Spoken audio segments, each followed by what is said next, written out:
Assalamu alaikum wa rahmatullahi wa barakatuh to some of y'all, and peace out to the rest of you. Hit the share button because the message is more important than the messenger. So I'm going to divide this up into two parts because otherwise it'll take about somewhere between 17 to 20 minutes.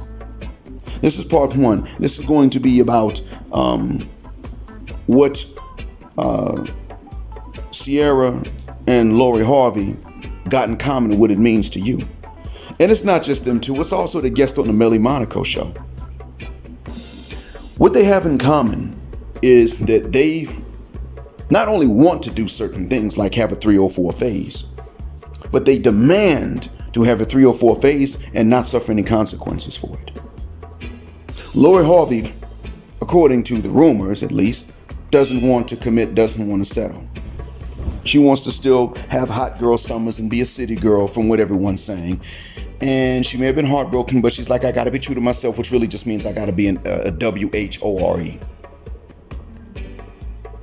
She doesn't have to marry. If Michael B. Jordan really is not her type, she doesn't have to marry him. However, if he's really not her type to marry, why was she in a relationship with him? Some would say it's a publicity stunt.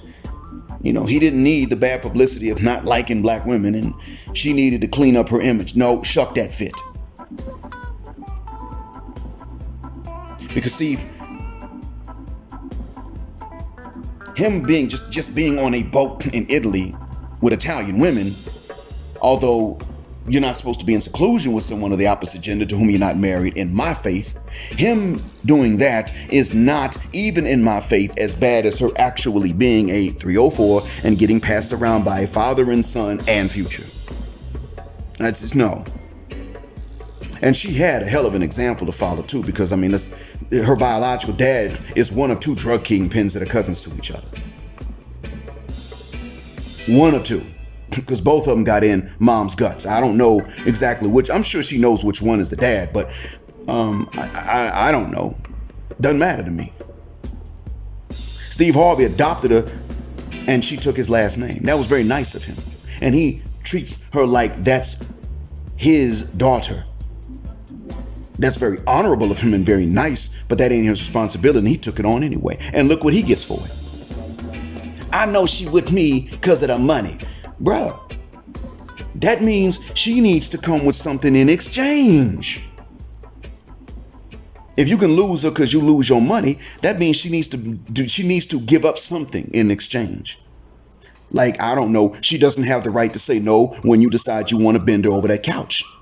She don't even have a right to tell you to put on protection. It ain't like she can conceive against her will. So that means you bend over when I tell you to. And if you ain't in the mood, grab the lube. And I'll make it quick. But you're going to give up them cheeks. And you're going to deal with polygyny. Matter of fact, you're going to go and scope out. And don't look for someone ugly. Look for someone that resembles you. And you might have to go through about 2 or 3 of them. But you're going to do the looking. And don't drag your feet about it. I'll take care of you. And I will treat you with respect if you do what I tell you and you treat me with respect. But I'm getting in them cheeks when I want to. If you're in the mood, you can get a marathon. If not, you get a quickie. That's how we deal with it. He didn't. Ain't nobody sat Steve down and told him that. Ain't nobody sat Michael B. Jordan down and told him that. Ain't nobody sat down Russell and told him that. And ain't nobody sat down that nuclear physicist with the Navy talking to that guest on Melli Monaco show and told him that either. What they all have in common is that they're able to, all 4 of them, is that they're able to be who they are and do what they've done and get what they've gotten out of men, because ain't nobody sat black men down and told them the same thing that everybody's telling black women now. And the black women are real busy telling each other. And then we've been busy telling them, especially in the pro-black circles. You're worthy. You're valuable. You deserve commensurate to what you bring. You deserve what you earn. You deserve to get in exchange for what you give. Nobody sat down and told this to black men, period, let alone these 4. Consequently, Michael B. Jordan, if this was a publicity stunt, would have thought that he was getting his just and due benefit. I said if it was one. Now, you don't show up to Had Thanksgiving dinner with her mom and stepdad as a publicity stunt. I don't think. I've never been a celebrity, but I don't think. But if it was, he would have thought, I'm getting a benefit from this too. She get to clean up her image at my expense, and I get to so-called clean up my image at her expense. What you mean clean your image up? She got passed around. Did you? No, bruh.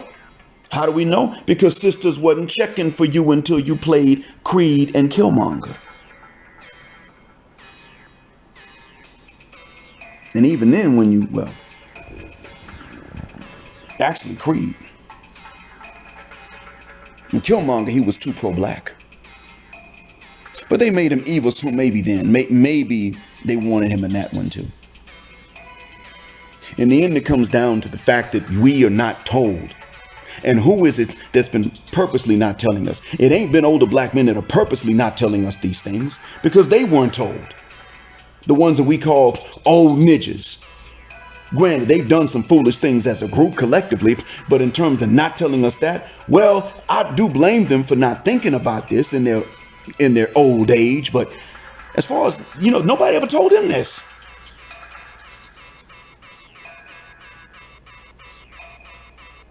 The right thing for them to do would have been to tell us, you have this value. Also know that sisters ain't going to see it. And that would have been the right thing for them to say. That would have been the balance between what you deserve and what the reality is. So what does that mean you got to do? You're going to get what you deserve. You're going to get it from somewhere else because she don't even know you deserve it. She's convinced she deserves it all and you deserve nothing. And she deserves it all at your expense.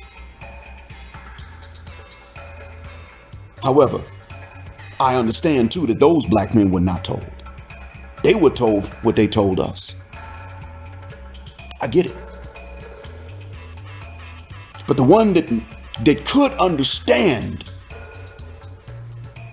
well, that's the one, that's the one that had you and her lady relatives that would have loved you in some form or fashion as a blood relative. Now they knew and they intentionally, I don't know at what age they found out or realized it, but when the ones of them that did know and realize it kept their mother cuss word mouth shut because they knew if they told you, you were going to tell other men and it was going to get back that you told him, and therefore they were going to be kicked out the hypocrisy. So social approval from women to whom they weren't even related and to whom they were related mattered more to them than being just and fair and truthful to you and ruining women's ability, sisters' ability, hyena's ability to take all from you in exchange for next to nothing and even nothing. We had a good thing going and you upped it, fuck. You out, you pick me. Notice, you don't have to be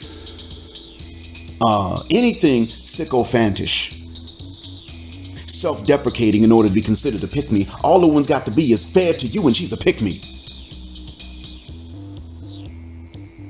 That's all the hell it takes, especially if you're young and cute and you start this stuff. Oh, they will kill you. I'm telling you, if Melanie King was younger, if Crimson D was younger, they would kill her. If they can find out what Celebrity Podcast looks like and who she is, they'll try to kill her too, unless she's old.